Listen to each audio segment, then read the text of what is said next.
ನಕ್ಕನ್ crazy cinema ಗುರು. Mango ಪಚ್ಚ ಅಪ್ಪ, ಈ cinema ಈ ರೀತಿ ಇರುತ್ತೆ ಅಂತ ನಾನು ಎಕ್ಸ್ಪೆಕ್ಟ್ ಮಾಡಿರ್ಲಿಲ್ಲ. ಇವರ ಲುಕ್ ಏನ್ ಗುರು, ನಕ್ಕನ್ ಕ್ರೇಜಿ ಲುಕ್ ನಲ್ಲಿ ನಿಮ್ ಮಾವ ಕಿಚ್ಚ ಸುದೀಪ್ ನ ಬೀಟ್ ಮಾಡ್ತೇವೆ ಬಿಡು ಗುರು.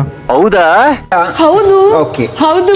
ಕಿಚ್ಚ ಸುದೀಪ್ಗೂ ಇವರಿಗೆ ಹೋಲಿಸಿದರೆ ಸೇಮ್ ಅವರ ಗುರು. ಈ ಸಿನಿಮಾ 1 ತಾಸು 35 ನಿಮಿಷ ಇದೆ. 1 ಸೆಕೆಂಡ್ ಕೂಡ ಬೋರು ಲ್ಯಾಗ್ ಆಗೋದಿಲ್ಲ. ಅಷ್ಟು ಎಂಗೇಜಿಂಗ್ ಆಗಿ ಇಡೋಕೆ ಟ್ರೈ ಮಾಡಿದರೆ ಈ ಸಿನಿಮಾನ. ಅಬ್ಬಾ, ಈ ಸಿನಿಮಾನ ವರ್ಣನೆ ಮಾಡಕ್ಕೆ ನನಗೆ ಪದಗಳೇ ಸಿಗ್ತಾ ಇಲ್ಲ. ಟೋಟಲ್ ಆಗಿ ಹೇಳ್ಬೇಕಂದ್ರೆ ಅಬ್ಸಲ್ಯೂಟ್ಲಿ ಸಿನಿಮಾ ಗುರು. ಇದೊಂದು ವರ್ತ್ ವಾಚ್ ಸಿನಿಮಾನೇ ಅಂತ ಹೇಳ್ಬೋದು. ಈಗ ಸಿನಿಮಾ ಕತೆ ವಿಷಯಕ್ಕೆ ಬಂದ್ರೆ, ಈ ಕತೆ ಶುರುವಾಗೋದು ನಮ್ಮ ಮೈಸೂರಲ್ಲಿ. ಹೀರೋ ಒಬ್ಬ ಮಿಡಲ್ ಕ್ಲಾಸ್ ಹುಡುಗ ಆಗಿರ್ತಾನೆ. ಇನ್ನು ಸಣ್ಣ DVD ಶೋರೂಮ್ ಇಟ್ಕೊಂಡು ಅಮ್ಮ ತಮ್ಮನ ಜೊತೆಗೆ ಫ್ಯಾಮಿಲಿ ಅನ್ಕೊಂಡು ಸಖತ್ತಾಗಿ ಸೂಪರ್ ಆಗಿರ್ತಾನೆ. ನಮ್ಮ ಪಚ್ಚ ಮಿಡಲ್ ಕ್ಲಾಸ್ ಆಗಿದ್ರು ಇವನ ಡ್ರೀಮ್ಸ್ ಮಾತ್ರ ಹೈ ಆಗಿರುತ್ತೆ. DVD ಬಿಸ್ನೆಸ್ ಇಂದ ಇವನು ಕಾರಣಾಂತರಗಳಿಂದ ಇವನು ಮಾಫಿಯಾಗಿ ಎಂಟ್ರಿ ಆಗ್ತಾನೆ. ಈ ಮಾಫಿಯಾ ಅನ್ನೋ ಟೈಮ್ ಲೂಪ್ ಇಂದ ಅವನು ಹೊರಗಡೆ ಬಂದ ಇಲ್ವಾ, ಅಥವಾ ಈ ಮಾಫಿಯಾನ ಆಳ್ತಾನ. ಪಾಪು ಪಚ್ಚ, ಮ್ಯಾಂಗೋ ಪಚ್ಚ ಹೇಗಾದ, ಯಾರ್ ಗೆದ್ರು ಯಾರ್ ಸೋತ್ರು ಅನ್ನೋದನ್ನ ನೀವು ಥಿಯೇಟರ್ ಅಲ್ಲಿ ಹೋಗಿ ನೋಡಿ ತಿಳ್ಕೊಬೇಕು. ನನಗೆ ಈ ಸಿನಿಮಾದಲ್ಲಿ ತುಂಬಾ ಇಷ್ಟ ಆಗಿದ್ದು ಅಂದ್ರೆ ಇವರ ಮಾಸ್ ಲುಕ್. ಮತ್ತೆ ನಿಮಗೆ ಈ ಸಿನಿಮಾ ಲೋ ಬಜೆಟ್ ಸಿನಿಮಾ ಆಗಿದ್ರು ಯಾವುದೇ ಬಾಲಿವುಡ್ ಸಿನಿಮಾಗೆ ಕಡಿಮೆ ಇಲ್ಲ. ಅಷ್ಟು ಚೆನ್ನಾಗಿ ಸ್ಕ್ರೀನ್ ಪ್ಲೇ ಮಾಡಿದ್ದಾರೆ. ಇವರ ಆಕ್ಟಿಂಗ್ ನೋಡ್ತಾ ಇದ್ರೆ ಇವರ ಫಸ್ಟ್ ಸಿನಿಮಾ ಅಂತ ಅನ್ಸೋದೇ ಇಲ್ಲ. ಈ ಸಿನಿಮಾ ಬ್ಲಾಕ್ ಬಸ್ಟರ್ ಆಗೋದನ್ನ ಯಾರ ಕಡೆಯಿಂದನೂ ತಡೆಯಕ್ಕಾಗಲ್ಲ. ಈ ಸಿನಿಮಾಕ್ಕೆ ನನ್ನ ರೇಟಿಂಗ್ 4 ಔಟ್ ಆಫ್ 5. ಸಿಗೋಣ ನೆಕ್ಸ್ಟ್ ವಿಡಿಯೋದಲ್ಲಿ. ಸಬ್ಸ್ಕ್ರೈಬ್ ಮಾಡ್ಕೊಳ್ರಿ.